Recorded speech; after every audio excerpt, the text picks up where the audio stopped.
The subject of the video that I did was Shitoto and the birth of black magic. So it went over the origins of Shitoto herself, or as much as we knew about it.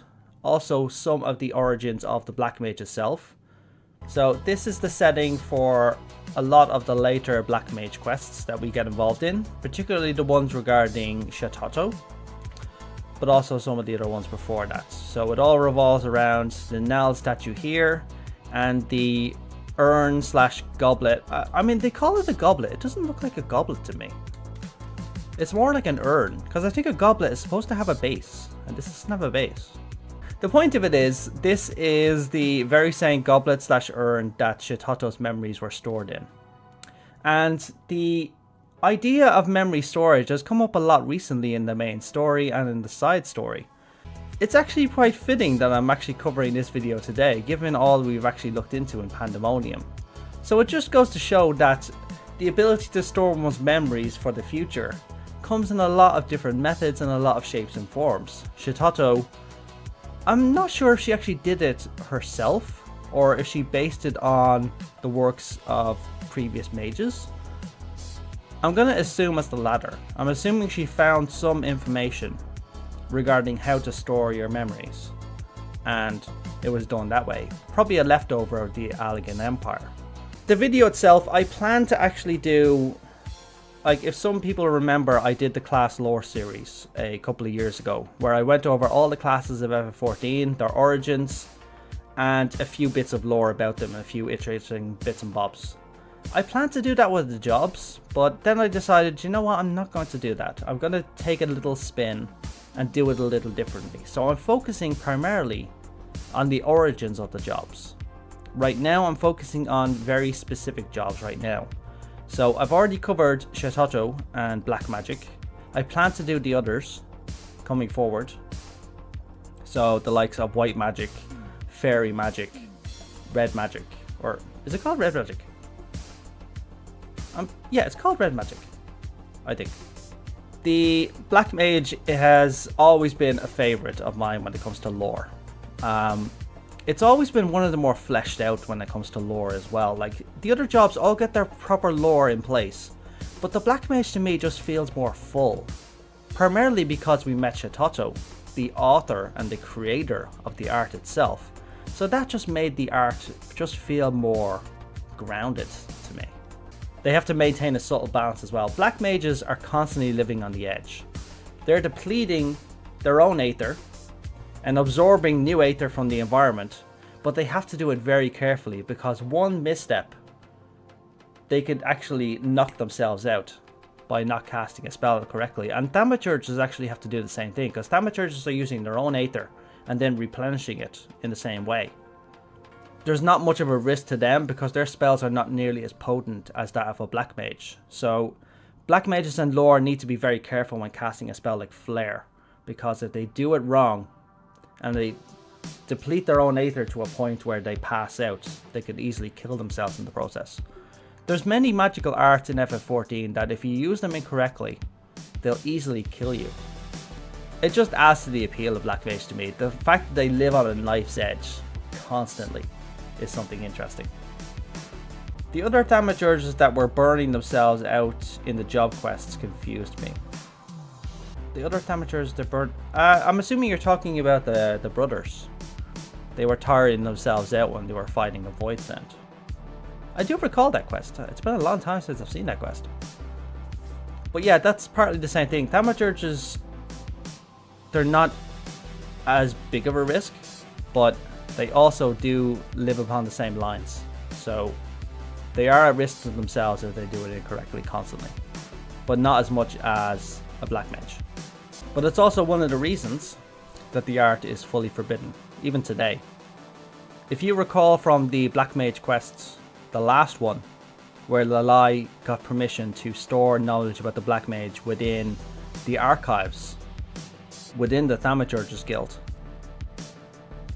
only she was able to administer them, but nobody else was able to access those archives. Those archives were put there for one reason, so that the knowledge would be retained and preserved for future generations. It doesn't mean that it's going to be put on a shelf for a thaumaturge to grab and just go, I'm going to learn how to be a black mage now. It doesn't work like that. Not everybody who learns to be a thaumaturge can be a black mage. It's neat because you use Flare as a thaumaturge, you would burn out all your MP regardless of your level. Yeah, and a thaumaturge wouldn't have the discipline to be able to regain it. But it all revolves around our particular soul crystal, the soul of the black mage. Upon the surface of this multi-aspected crystal are carved a myriad deeds of black mages from eras past.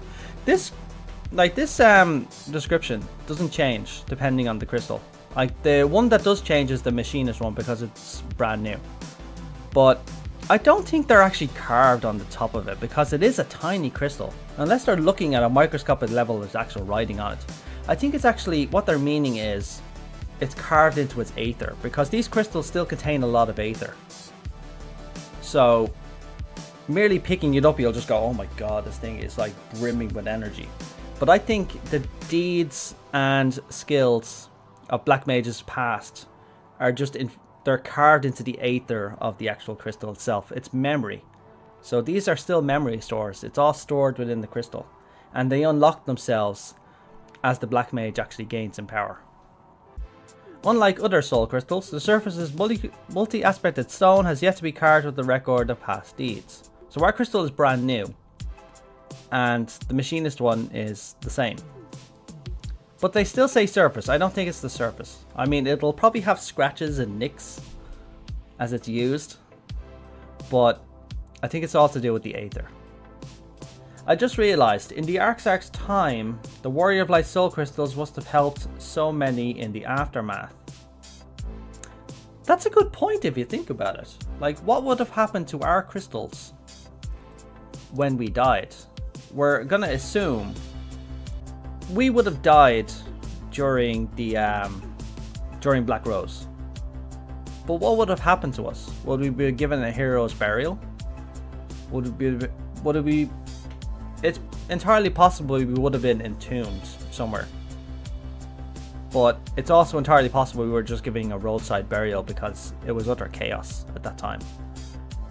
I'd say the crystals probably would have been taken off our person, and they probably would have been given to our individual orders and organizations if they even still existed, because nations were probably falling at this point. It's interesting to think about though, what would have happened to our crystals? Who would have been the next person to take up our crystals? The lore of the Black Mage in the modern era is something that's always fascinated me, primarily because everybody's terrified of it. Like, even now, even though they know Black Mages are a thing, people are still terrified of its potential and what it is.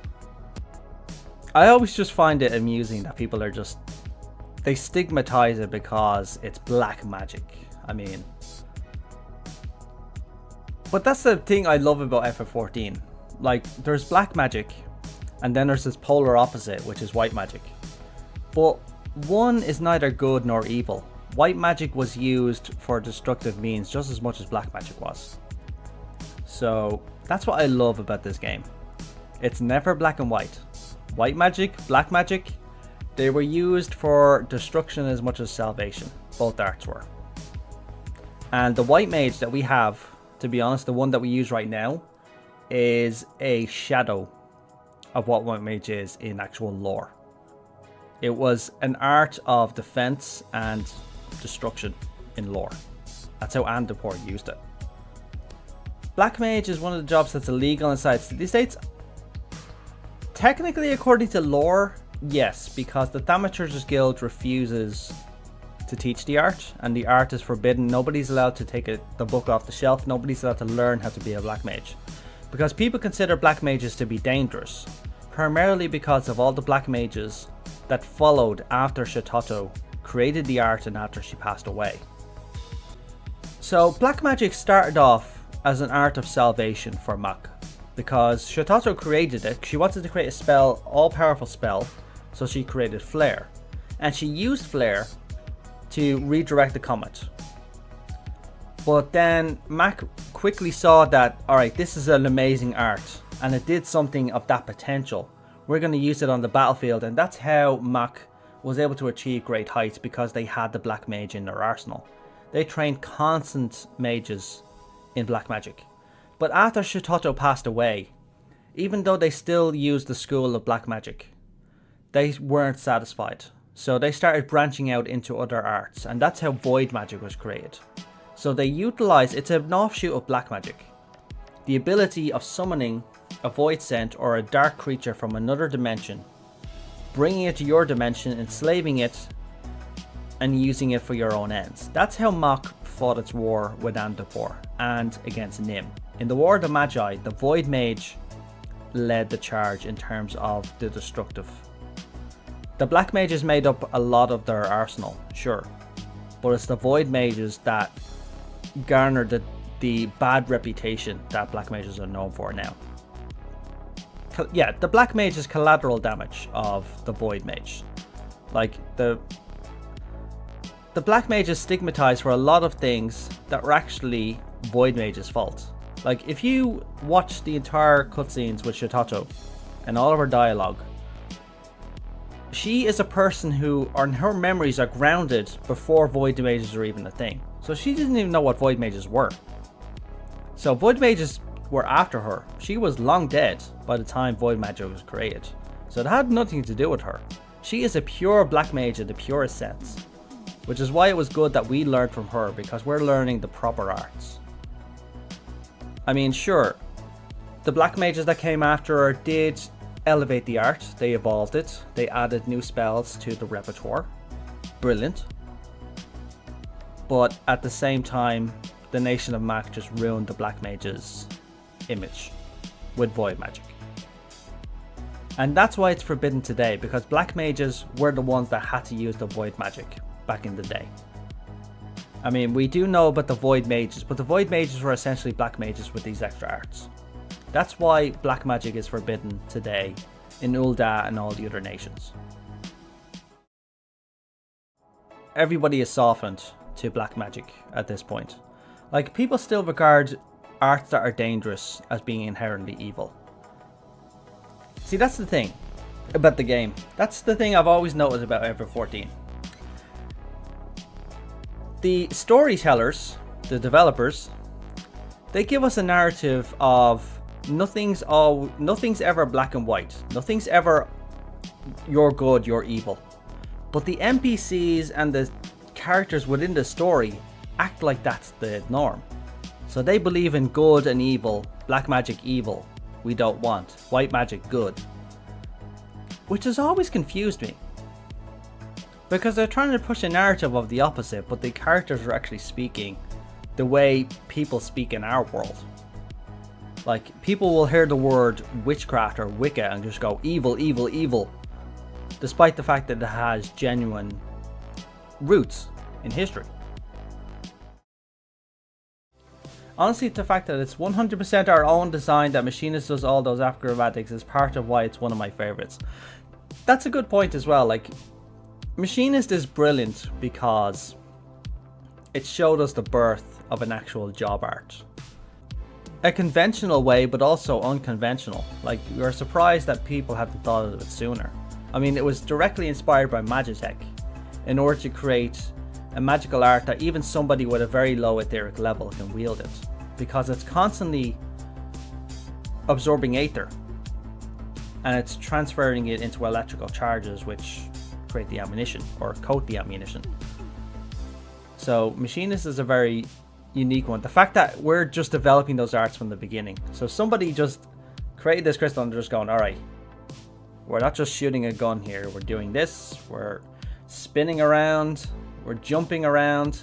I don't know what the inspiration for the jumping and the spinning was. I mean, I know a certain amount of spinning is in Wild Wild West and stuff like that, like, but I think that's something I'll have to look up as well. I think the crazy moves is inspired by how other gutters like Irvine from FF8 and Science from FF13. I don't really remember Saz that much now, to be perfectly honest. I remember Irvine. I remember, like, shoot, shoot, shoot, shoot, shoot, shoot. So that's a good point. Irvine, I'd say, probably would have been one of the main inspirations, by the way he just, like, puts the gun behind his back and he's like, shoot. Like to show off during special moves. I'm assuming there's some sort of method to the madness, because you're not jumping and spinning for no reason. Like, there's probably, like, Is it absorbing the recoil? Because it is a gun. It's firing ammunition. There has to be a recoil of some kind. Or is it a way? Because we do note that they curve their bullets. Because you see when they do that, when they're doing in a particular ability, like they spin their gun like that and they're just spitting out the bullets and then the bullets just all rain out. So they're curving their bullets as well. So I'm assuming that's what the arts are. Like, I'm reminded of a anime called Baki, if anybody's ever watched that. And there's a boxer, Muhammad Ali Jr. And when he's in a boxing match, people are like, you're at a disadvantage because you're only boxing. You're not even using any kicks. And then they realize boxing, or his boxing in particular, actually does have kicks. He's kicking the ground in order to maneuver himself and ground himself for his attacks. And that makes a lot of sense in boxing. So thinking about the Machinist in that aspect, it actually does start to make a lot of sense that they would actually do a lot of these maneuvers in order to curve their bullets, in order to make the bullets do what they want them to do instead of just shooting in a straight line. I really think it's just a rule of cool, since playing and firing a gun is very bland compared to the animations of other jobs. Also a fair point. They would have wanted Machinists to stand apart, so that's a good way of doing it. Could be absorbing the recoil and generating kinetic energy to convert to data. That's also a possibility. It could also be a way of cooling the gun, because this gun is constantly shooting. You have to cool it down somehow. But yeah, we're talking about Machinists now a lot. Do they fully explain if memories equal soul or not? They don't, because it's only really been touched upon in that one time we were sitting in a Charlian classroom and they told us about the different forms of Aether in concerns of memories and soul and body and soul, essentially. So, and we also learned in the Pandaemonium raid storyline that another person's soul can have a totally different person's memories wrote upon them, and then that person will become those memories, which was interesting. Athena managed to do that, which was rather interesting. But it just goes to show that there is a disconnect between soul and memory, and they're not mutually exclusive, but one can actually overwrite the other. And we've been seeing it a lot. Memory has become a focal point of the story for the last couple of years. Memory keeps popping up multiple times in terms of manipulated memory, lost memory, regained memory. Did we ever see how Justola learned the art? Is that all Ronka being scarily powerful? See, this is where the world really confuses me. How some of these arts ended up being learned in the first. So that was always my question. So let me show you something real quick. So we all remember who these characters are. They're based on the original characters from the 2.0 trailer. You have the 5 members of the team all doing their thing, their signature weapons, their signature outfits, their signature look, and their signature races as well. And that's how the Warriors of Darkness were based. But here's the question. You remember how I mentioned that the Stardust Rod was a creation of Shototo? She created the Stardust Rod. Then a number of them were created afterwards, and a number of them survived in the modern era. But look at their Black Mage. He is using a Stardust Rod. So it makes you wonder. I mean, I know they had to show these characters with these weapons or it wouldn't make sense. The Warrior has Bravura. The Black Mage has the Stardust Rods. The Paladin has Cortana, etc, etc. I mean, I get that. But from a lore perspective, you'd be looking at, I think it's Nilbert is his name? Nelbert? You'd be looking at him going, where did he get the Stardust Rod? There's only a couple of answers I could think of. The primary answer I'm thinking of is due to the connections he's had with the Void. It's entirely possible that a Stardust Rod was lost in the Void, or was probably gifted to a particular Void Sent caster, and it somehow ended up on the first by traveling through the 13th. That's the only explanation I could think of how a weapon like that would have ended up on the first, when it was actually created from a stone or a gem that fell upon our world, the source. It's interesting. But I always just thought this was rather curious. I mean, I know why it is. Like, I'm not trying to nitpick. I know why he's wielding the Stardust Rod in this, because he had the Stardust Rod in the 2.0 trailer. It would have made no sense for him not to have the Stardust Rod. But just from a lore perspective, when you think about it, you're just going, huh. And then better yet, how did this art end up on the first? Black magic was created on the source by Shitato herself. So how's he learning it? This is where you start pulling on the threads of the lore, and the whole tapestry starts to unravel. Like, you've suddenly got a hole in your tapestry when you pull this one thread. It could be a parallel evolution of the arts. That's also possible. It could also be Asian influence. That's also another possibility.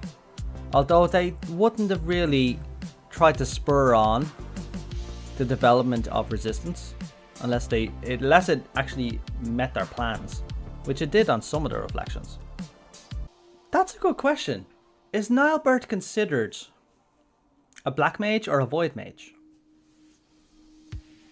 Considering his history and considering his connections, it's fair to call him a void mage, isn't it? So it's entirely possible that due to his connections to the void, he learned black magic from the void itself. Because we do know that black mages did end up in the void as well. A lot of black mages were sacrificed in order to be vessels for Voidset as well. So it's entirely possible he picked up the arts by a connection to the 13th. Now, Alliance Raid series quests are side quests. They're not supposed to directly tie into the overall lore of the main story, but elements of them will find their way into the main story eventually. It's happened with the other Alliance raids as well. The Crystal Tower is a prime example, found its way into the main story a couple of expansions later.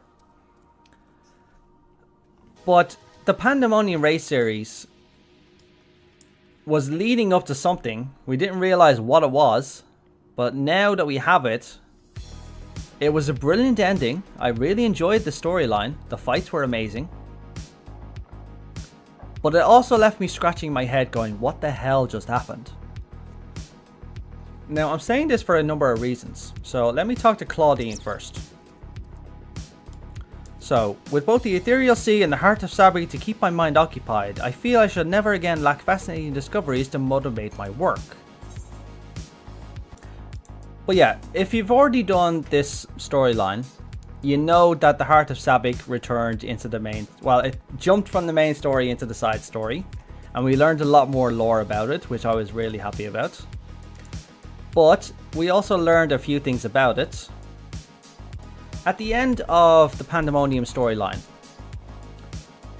Claudine reclaimed the Heart of Sabik. Or, he was the one that originally claimed it, but he had it. And then he's like, alright, it doesn't have its memories anymore, but it still has its corrupting influence, so we need to look after it. He proceeds to put it in his pocket and walk away. And the moment I watched it, I was on Discord with my FC, and I'm like, what the hell did we just do? That was literally what I said. I was like, what the hell did we just do? When we let Claudine walk away with a live grenade. That's the only thing I can say. Like, what the F just happened? So, I need to find Claudine's dialogue. Give me a second here. So, there's Themis' fight. Right, Claudine. There's La Habrea. La Habrea turning into an asshole. I enjoyed that now, to be honest, but I called it. I knew he was going to merge back with his original memories. And he gained his old emotions back. I wasn't really fond of his dialogue with us at the end. Like, look at La Habrea's dialogue here. This was like, you're an asshole, La Habrea. If not for you, my long slumbering demons may have gone unslain. I would have never been forced to reconsider my true nature. Yet as I said, I do not consider this an admission of debt. Now, I believe you have other places to be. Remain here any longer and I may be inclined to place you in a cell next to one of our more recalcitrant subjects. I don't know what that word means. But the point is, he's just like, alright, you've done your part. Feck off. That was the impression I got from La Hebrea. Okay. Yeah. Yes, the heart of Sabik. The tie that bound Athena's memories to my body, no doubt. When I regained my senses, I found it on my person. Now it appears your efforts have left it bereft of memories. No trace remains of Athena. Brilliant news. However, its power as Auracite yet remains. And it may prove to be a valuable trove of knowledge in the hands of the right researcher. I feel that fate has left it with me for a reason. I shall take my leave, but on behalf of my colleagues, nay the entire star, I thank you both for putting an end to Athena's wickedness. Then he walks away. And the entire time he's walking away, I'm just going, wait, where are you going? No, come back here. But he goes on to say afterwards when we talk to him. So it's like, welcome back, Wyrm. I hope you said farewell to Themis for me. Recent events have given me not only a new focus for my research, but also an insight into my own origins. Truly, 'tis a gift I will never hope to repay. As La Hebrea said, I am not Eric Donios. Yet I bear a part of him inside me, and I shall do what I can to follow the traces he has left behind in the present day. A spark has been striking my mind. I am ready to pursue my research with a fervour the likes of which I have not had since my youth. Doubtless I shall have need of you in the days and moons ahead. When that time comes, I only hope that you will once again lend me your sound counsel rather. Until then, may you fare well. This is the line. This is the line. A spark has been striking my mind. I am ready to pursue my research with a fervour the likes of I have not seen in my youth. A research fervour was also used to describe Athena as she descended into her obsession. Claudine is already heavily affected by this damn heart, and we're letting him keep it. This thing is going to cause nothing but trouble. It's already affecting him. Look, he's literally admitted it. It's like, I'd never had this sort of fervor and motivation in my life. This bloody thing is influencing his desires for research. I just see this coming back to us. Like, this was a horrible idea. I don't know why they did this. But I'm not alone in this. Everybody has been saying it. From all the conversations I've been having with people, people are like, why did we let Claudine walk away? Why does he still have it in his pocket? He shouldn't be anywhere near it. That thing should be locked away in lead and stuck on a shelf. Like, Tansy, you're correct. It should be stuck in a library saying do not touch. The thing should be locked away and never heard from again. The thing is freaking dangerous. We know full well what Auracite can do. And this Auracite is already proving to have been a direct threat to the entire star. I mean, Athena almost destroyed the world. And we managed to stop her, all because of this goddamn heart of Sabik. And yet we're letting this guy keep it when we know full well, and he's already admitted, he's under its influence. And the worst part is, Claudine admits afterwards that he's fully aware, like, with both the ethereal sea and the heart of Sabik to keep my mind occupied, I feel I should never again lack for fascinating discoveries for my work.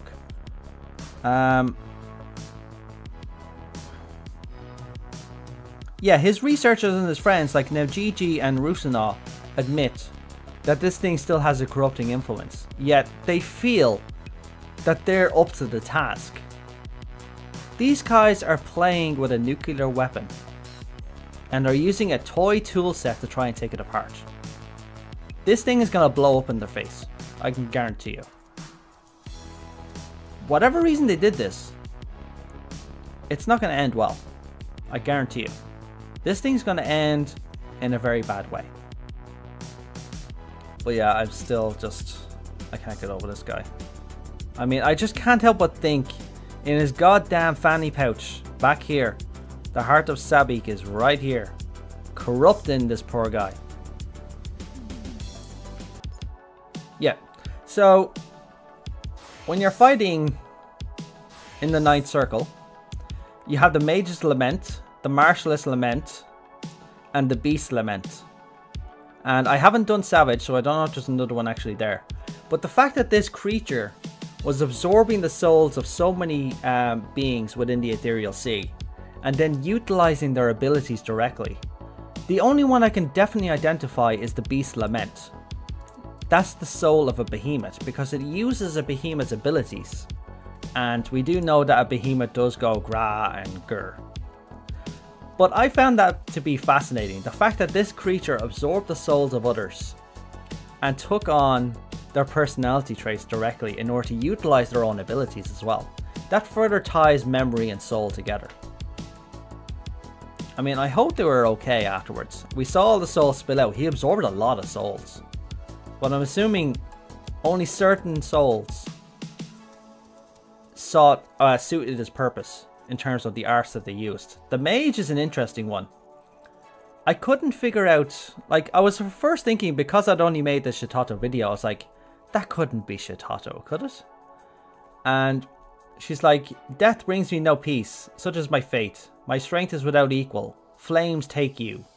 My every breath is laced with magics. Ice bind you. Few can wield such power as mine. I mean, if you look at it from that sort of dialogue, it does kind of sound like Shitato. If you think about it. Because she was a little bit cocky. She did wield arts that were above and beyond anybody else's. But she doesn't really talk like a black mage. But then again, it's not really her. It's this creature using her soul to utilize her abilities. Her soul is just along for the ride.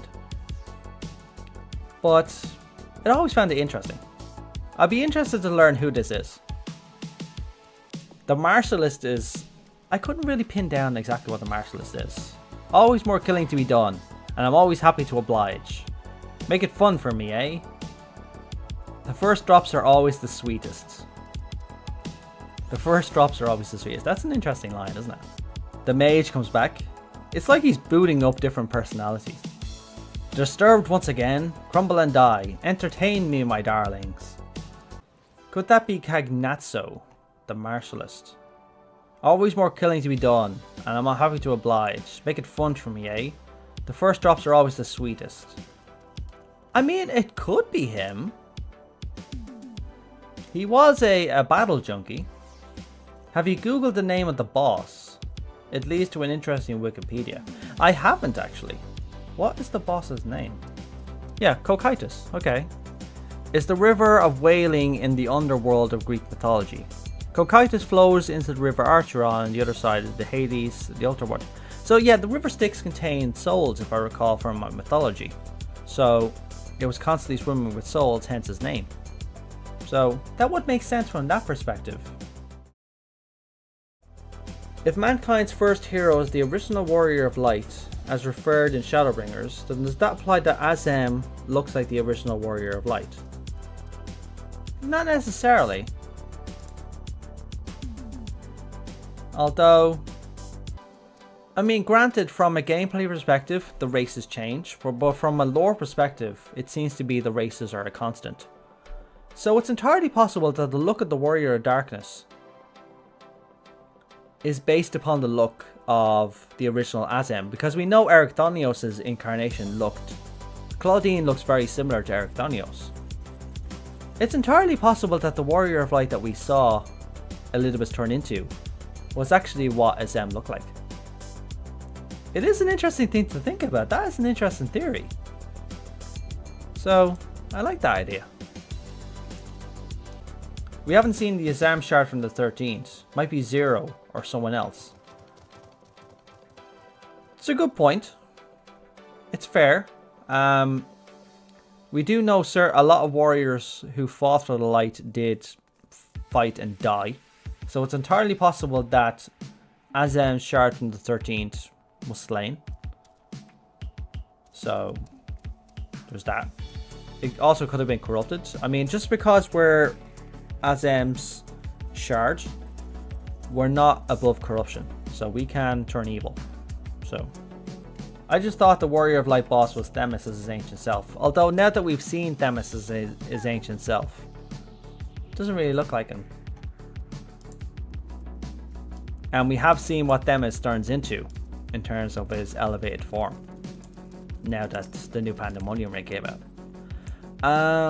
Let's see. Or Zero's mom. Yeah, Zero's mom is a theory I still love. The fact that I still love the theory that the Spectral Necromancer was Zero's mom. I still love that theory. Durandon is another one. Yeah, so I suppose I should go into the main story of 6.4 now, because that's our next logical step. I've a few things to share about this, but I've also some controversy to share. So let me teleport myself to Mare Lamentorum. I haven't actually been to Mare Lamentorum since the end of the main story quest. I was focusing primarily on Pandaemonium. So I'm assuming the portal is still there. There's no reason for it not to be. However, I do want to talk to the Watcher to see if his dialogue changed. I know his dialogue did change to state that he was helping to restore the brands.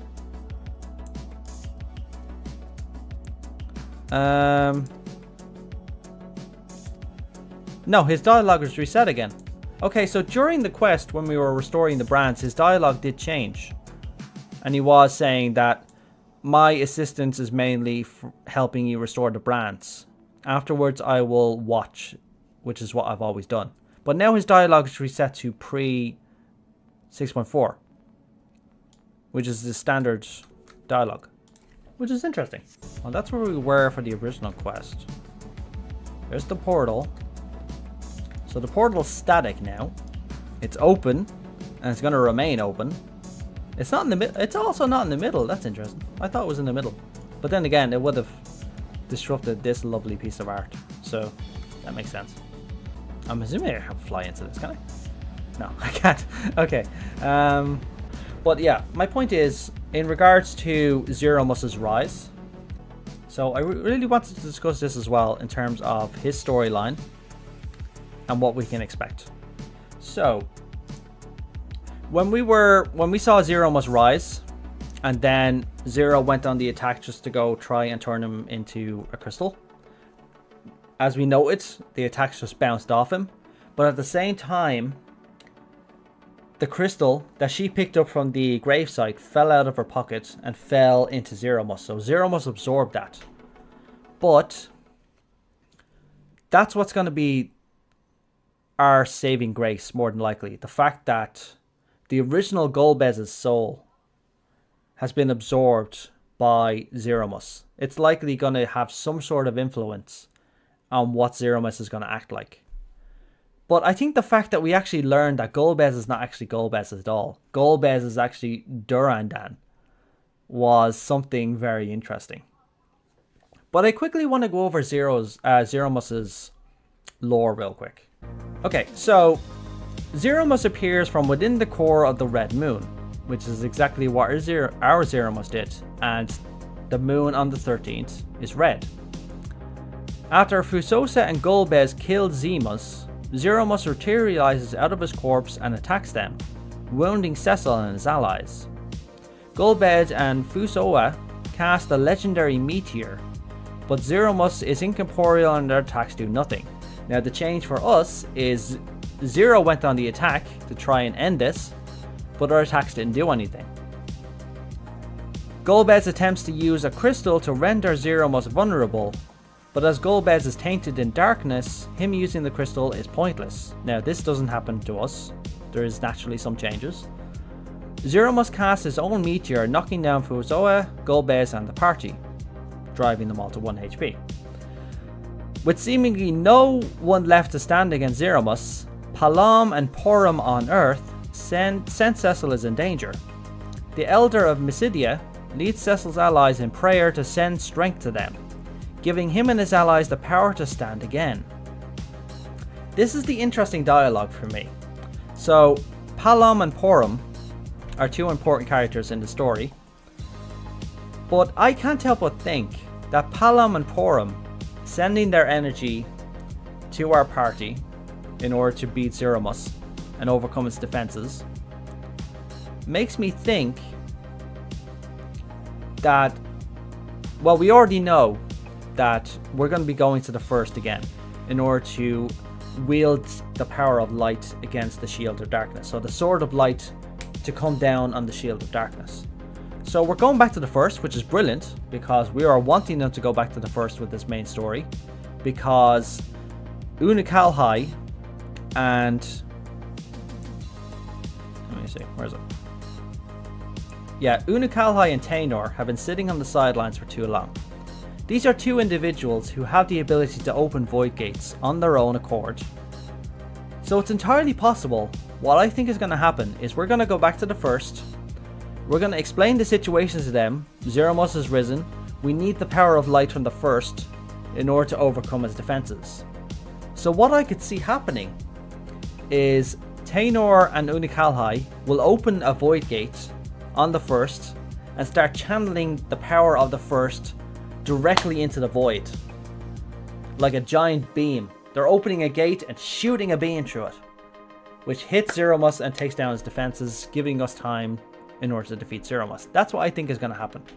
So a slight play on what actually happens with the Zeromus in FF4. Unakalhai is considered to be a champion of the light. Not a warrior of light, but he's considered to be one of the last champions that his world had. So, specifically from his lore here. Unakalhai was born on the 13th reflection of the Source, the world that became known as the Void. Despite being gifted with the Echo, he was barely more than a child when the world ended, and was unable to stop the flood of darkness from transforming his world. So he is blessed with the Echo, which many people consider to be something of greatness, but his world was already long towards falling to darkness by that point. He was only a child, he couldn't do anything. So that's who Unakalhai is. He could grow into something like that, but we know characters in FF14 don't grow. So he's stuck as a 13-year-old. The void quest being locked behind the role quest might be a problem. That's the thing. So that's the only thing I can think of, is the problem is they're segregated by these quests. This is something they need to address. They need to retcon this to allow Unakalhai and Tainor to get involved. What if doing that equalizes light on the first and restores the 13th to something salvageable? Boom, 7.0. That's entirely possible as well. Us channeling the light, that's a good idea. Think about it like this. We open a void gate from the first to the 13th. We start channeling the power of light from the first into the 13th. The two powers clash, the darkness is banished, or equilibrium starts to restore itself on the 13th, and it starts returning to something of a normalcy. But at the same time, the last corrupting influences of the light on the first are drained away because it's all spilling into the 13th, and that causes the first to start to go into more of a restoration that it was already starting to go into. Because even though we did a lot of work in the empty, it is still a world awash with light. So us taking a lot of that light from the first and channeling into the 13th could actually restore both worlds. But yeah, on the story here, what did I want to talk about next? That's right. A lot of people are of the opinion, and I've been seeing a lot of people talk about this in a lot of social circles, that they feel that this plot with Golbez, the Void, 13th, and rescuing Asdaya has dragged on for too long. I can honestly see where they're coming from, because we're used to having an expansion, then 3 patches to spell out that expansion storyline, and then we move on to the storyline of the next expansion. And it would usually be 4 months between patches, so it's a year of patches spelling out the end of that expansion story, so we get a couple of years of content out of it. With this particular content, it's different because there's 6 months between patches. So that means that at this point, between the release of, well, 6.1 was our new beginning, so we started on the path. 6.2 was the void. 6.3 was more of the void. 6.4 is where we are now. So 6.2, 6.3, and 6.4, that's a year and a half. So this storyline that we've been playing around with right now, that's not even done, has been going on for a year and a half. That is a lot of time to spell out one storyline. If you think about how fast this storyline has been moving in the actual sense of 6.2, 6.3, 6.4, it doesn't feel like it's a long time. But when you actually look at that in real world time, a year and a half to spell out a story like this, that seems rather straightforward, but isn't even finished yet. I'm going to agree. I'm going to agree that this is spelled out for far too long. I was expecting, to be honest, I was expecting to face Golbez in this patch and finish him off, and then for 6.5 to spell out what the next expansion is going to be. But what the looks like is 6.5 is going to be us returning to the Void again, facing Zeromus, defeating Zeromus, more than likely, and whatever consequence of defeating him or winning or losing, or whatever's going to happen, is going to launch us into the next expansion. Because 6.5 is usually the final one that gets us to go like, alright, this is setting the full stage. The stage is all set. Time for the expansion. We get patches afterwards, like 6.55, 5.6, but it's mainly that one that will spell out this expansion for us. That's the leapfrog moment. Thinking about it in that terms, yeah, it has dragged out. We've been trying to rescue Azdiah and waiting to face Golbez for a year and a half, and we faced him, we defeated him, he got back up and did a reverse Uno on us, and now we have Zeromus to deal with, which is going to be our final extreme fight. But at the same time, you're just going, it is a long-winded story. If you think about it in those terms, it is long-winded. So I can agree with some people getting a bit jaded, just going, I'm sick of this storyline. Can we move on, please? And I guess it does make sense from a certain perspective, because people are used to, as I said, for the 0.4 and 0.5 patches to be spelling out the next expansion. As of right now, we don't even know where the next expansion is going. We don't have a name for it. We're going to have a name for it very soon. But usually we get some hints about what's going to happen. Now that leads me on to my next topic. It's been a patch of drops, as somebody said. They've been hot dropping hints and tips regarding where we're going to be going and what we're going to be doing in the next expansion. So one of the main things, so we saw the first one, I think, was Kryl in the Baldessian Arsenal, when she looks at a letter and she's like, that's an interesting letter, I wonder what it is. No, I need to stay focused on what I'm doing. And she doesn't open it. So I'm assuming that letter is going to lead us into the next expansion. I have a picture of the letter here. Where's the letter? Yeah, we had Thancred. That was the first hint. Well, that was the second hint. So somebody's hiring Archons, specifically Archons, and Archons aren't like a dime a dozen. Hiring a Charlian Scholar, I can understand. Hiring an Archon is something specific. So who knows where this is leading, and we don't even know who's hiring him. Yeah, I went into the Baldessian Arsenal right now as well, and Grahatia is there going, interesting. I don't think he's reading the letter though, because the letter is still under the books. But I have the letter here. Where the hell did I leave it? It's around. There we go. Yeah, there's the letter. So this is the thing that's causing all the drama at the moment. This freaking letter that's sitting right there under the books, and she's not reading it. I spent a couple of hours looking at the picture and exploring different elements of FF14, trying to track down exactly what this was. I couldn't find a match to these iconography. It looks like a language, doesn't it? But I'm just going to call it iconography because it does kind of look like icons as well. And it's bound around this letter part, which is interesting. And then you have Erevin. Erevin was the first one. He's going home. So I'm assuming the forest where his tribe lived.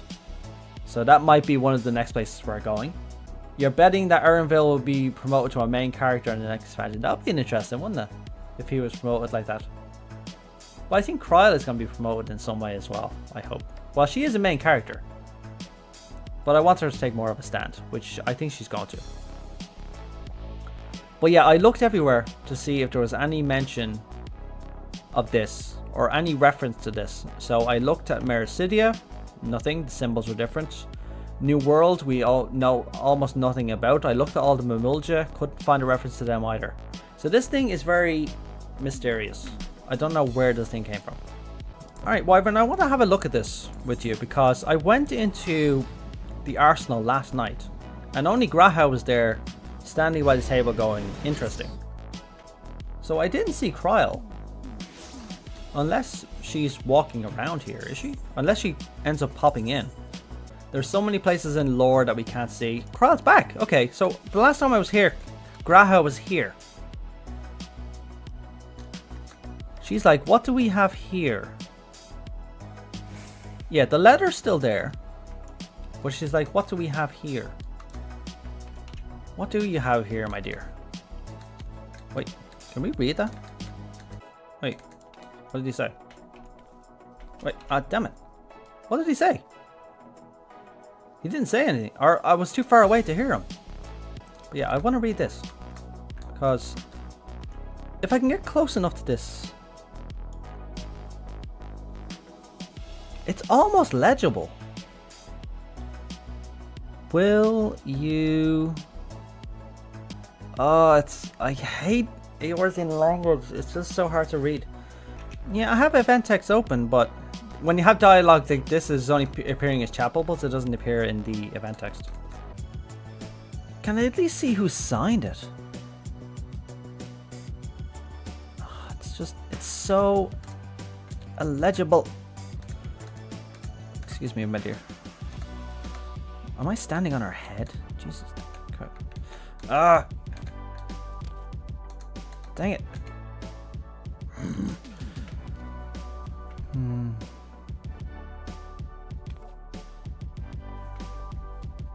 I can't make it out.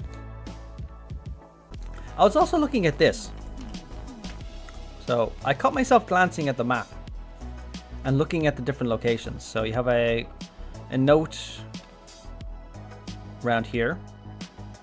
You have a note off the coast, well, the south of Alamigo. One to the west of Wildbrand, so the New World's over here. And then you have one to the west of Garlemald. It makes me wonder exactly what those notes are. I couldn't make them out, they're too illegible. I'm going back out and going back in. Yeah, see, look, there's Graha. Okay. Fascinating. What is fascinating, my guy? I want answers. What are you reading? Wait. Oh, he does interact. Cool. I didn't know that. Oh, that's cool. That's a nice little egg. I like that. Kryl didn't interact with us like this. Oh, that's so cool. That's nice. That's a nice little thing. Like, they don't have to do stuff like this, but they do it. It's just amazing. I love this game. When they do little stuff like that, it's just perfect. I kind of want to do it again now. So if I pop back out, my Kryl's back. What do we have here? Now I'm assuming she's going to come in now. Now that I've reset it. Or see what... Yeah, here she is. Okay. What is it? Why not take a short break? I'll be happy to assist afterwards.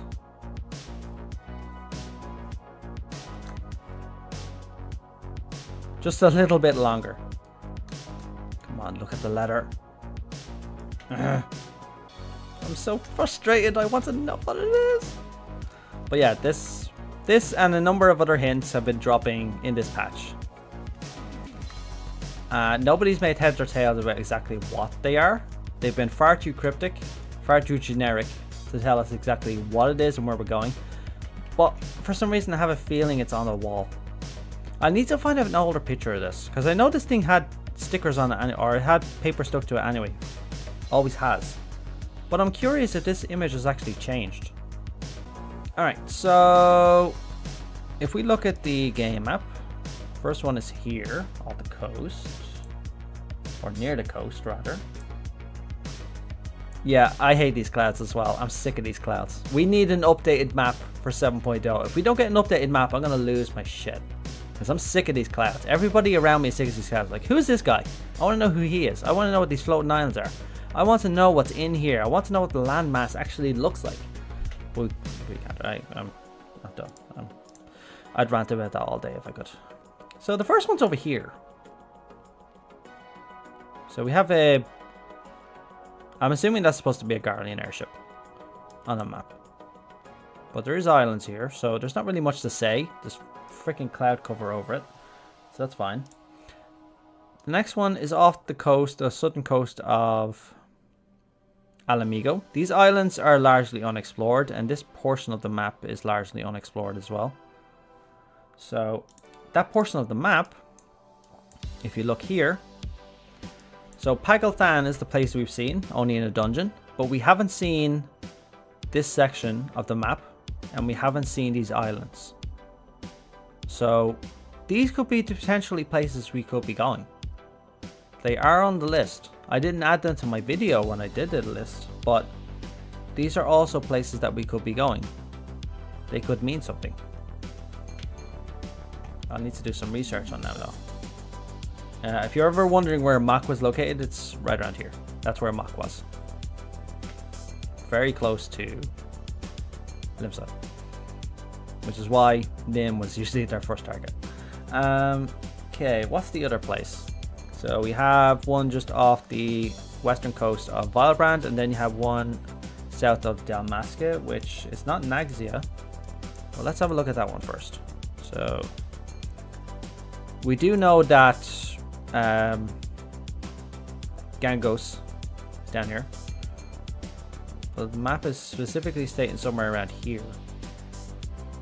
and according to the map there's nothing there. It could be something that's going to get retconned, and we'll finally get an answer as to what the hell is here, because I'm assuming there is something. It's not just Dalmasca and then it's just all Dalmasca. There has to be something here. It is very flat. And the last one is over here, but let's not forget that the new world is over this way. Vylbrand is usually a jumping off point when you're going to the new world. That Mordona region map has a lot of room to add stuff. It's true. Like, Mordona is a very large region. You have Silvertear Falls up the north. You have the Saltmoor over here. The Cardinal Flats is a very big area, decimated, unfortunately. But you do have this section in the middle, and then you have this section here. Like, the Black Shroud is usually here. Well, you have this section here, and this section here. So there's a lot of places in our own Eorzea that we have not seen. Like, people keep saying we need to see what the rest of the world has to offer. But of our little Eorzea, we haven't even seen everything. We haven't seen the mountains here, where I think warriors are actually from. Or it might be over here. And then there's the Far Reach. The Saltmoor is largely unexplored by us as well, as you've already said. There's parts of Mordona we haven't seen. Then you have this entire section of Eorzea which we haven't seen. There's so much that we haven't seen, and I want to see it. And then you have the land bridge connection between Ilsabard and Aldenard, which is apparently rough mountains, but I'd love to see it as well. Isn't that place south of Dalmasca where the lighthouse is? The one in the second Evil East raid? I'm not entirely certain actually where the lighthouse is. I would have assumed the lighthouse was actually... I'm not sure where the lighthouse is actually. South of Rabanastre in a remote corner of the Valdnard Sea. So south of Rabanastre, so that's Rabanastre. In a remote corner of the Valnard Sea. Now the Valnard Sea doesn't have a name. I'm going to assume it's this is the Valnard Sea. So if I was going to venture a guess as to where the island was, in a remote corner, I'm going to assume it's here. I'm going to assume the lighthouse is here. Because further south is Mericidia. For all we know, that letter that is sitting on Kryle's desk right now is from Mericidia. But we only have certain references to Mericidia. There is Azem I want to talk about as well. Because when I was doing the Pandaemonium raid series, and I learned that the Pandaemonium that appeared in the Ethereal Sea is actually a section of the Etherochemical Research Facility. I'm like, wait, what? Because I was literally here a few minutes before that, and I'm like, a section of this thing disappeared. I flew around here just going, alright, a section of the Etherochemical Research Facility disappeared. Did some change happen here? I looked around and I didn't see any change to the research facility or the flagship. So as far as I'm concerned, this thing hasn't changed at all. The ships are still docked to the side of it. I'm going to assume this is a Ragnarok class Interment Hulk, judging by the size. We never got an explanation about what this extra ship was, but I think the only explanation is a Ragnarok class Interment Hulk. But the only piece of Mericidia we have access to in the game at the moment is really down here. So Azem is like a trophy case for Alag. Now this section here, as you know, it looks very different. It looks very old because this is actually a piece of Mericidia. So they lifted a cathedral and ruins from Mericidia, a landmass directly from Mericidia itself, and brought it to, or attached it to Azem, and Azem travels around. But they took it as a trophy. So it's likely the Centaur race actually used this as a place of worship. But I looked around it as well to see if there was any hints to tie Mericidia to that letter or anything else. There is some writing on the ruins itself. And while they do have little similarities, they don't match the letter. So I don't think it's anything to do with them at the moment. But I think we're about to start seeing more of this very soon. But I did look around the research facility. I didn't see any changes, no map changes or anything else. And it is side story quest related, so I wasn't expecting anything to change, to be perfectly honest. But it does spark my curiosity to think how much of that facility actually disappeared when Athena did what she did.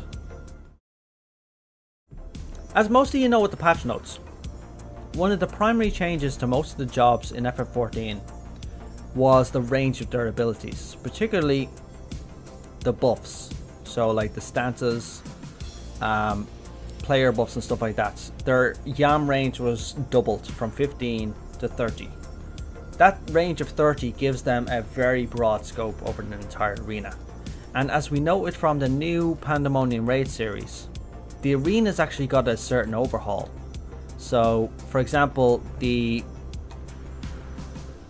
think it's the 10th? Yeah, the 10th fight has a very unique arena where there's a square, then there's a liquid kind of river in between, and then there's two platforms at the side. That's a very elaborate arena for a raid. We haven't got a raid like that in a long time. I think Leviathan was the last one that actually looked something like that, but it started off as a square. But I think the buffs make sense in terms of them actually changing how they're designing fights in raids, because if you're going to design a raid like that where the groups and the players are going to be spread out very long distance because of mechanics, it makes sense that their abilities are actually doubled in range to account for that. So I just found that interesting. I haven't done Savage yet, so I haven't seen much of that fight. but I look forward to seeing a bit more of it. But I did find that arena very interesting, and I also found the 11th very interesting as well, because the 11th was the convocation seat. So yeah, I'll have to take some pictures sometime. But I noticed all the convocation seats, Amaroth in the daytime, and it was a huge arena. Like, that arena was gigantic. So I really enjoyed that arena as well. But also just having the lore of Amaroth again was brilliant. It reminds me I need to go in and count the seats. I'm assuming there's 14 seats there, but I wanted to count them just in case. I have a random question. That pre-Blasphemy in Gerbanian role quest. I thought the Blasphemy's Aether is destroyed. How were the souls intact after you say goodbye and after the end of the quest line? That pre-Blasphemy in Gerbanian role quest. Yeah, that's the thing. Blasphemies are supposedly now empty beings because their Aether and their soul is entirely used up in the process. Right, there he is.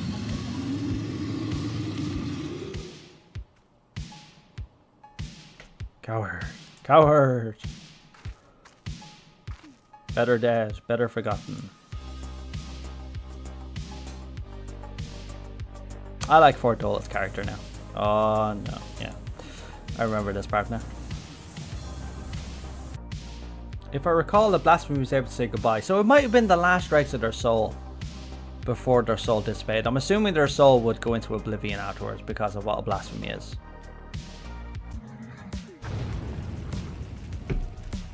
And now he dissipates, I'm assuming.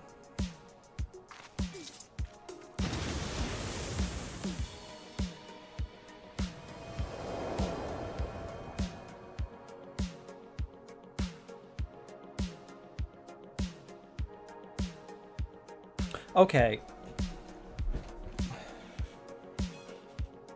So he didn't physically turn up.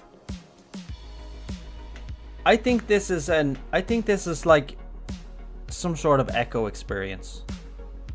I think that's her resonant gift actually showing her what's happening, because this didn't happen with the others, I don't think. And she's seeing 3 different souls there. I think that's something to do with her resonant ability. Or it's just a way of us showing us a cool way of showing closure. I think that's her just imagining to herself, praying to her friends. I don't think they turned up. I think it's just probably something with the resonance, maybe. That's the only explanation I can think of. You know, I'm really glad that she got a good ending.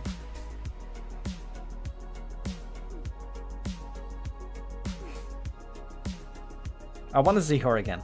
I really do. She's a dark character, but also a lot of life in her. So I really want to see that again. But yeah, that's it. I'm just gonna call it there. Everybody, I wish you a very happy Friday. It's Friday night now, actually, and I hope you have a very restful weekend. And I'm gonna keep exploring everything about this patch. I've been exploring as much as I can, getting bogged down with a number of different topics, but I hope to actually unravel a lot more as the patch weighs on. But it also makes me realize that we have months ahead of us until we can actually resolve the storyline. So if you think about it now, back to my earlier topic regarding timelines, it'll be just about 2 years to unravel Golbez's storyline. That's 4 patches, 2 years. If you think about it, 2 years for 4 patches, it's such a long time. Like, I think people are just feeling it now, that it's just taking too long. And a lot of people would blame 16 because the developers have been busy with that as well. I don't think it's fair, but it's also reasonable, I guess. But 16 is done now, so the only thing they have to do is patches and expansions, which are probably already well underway.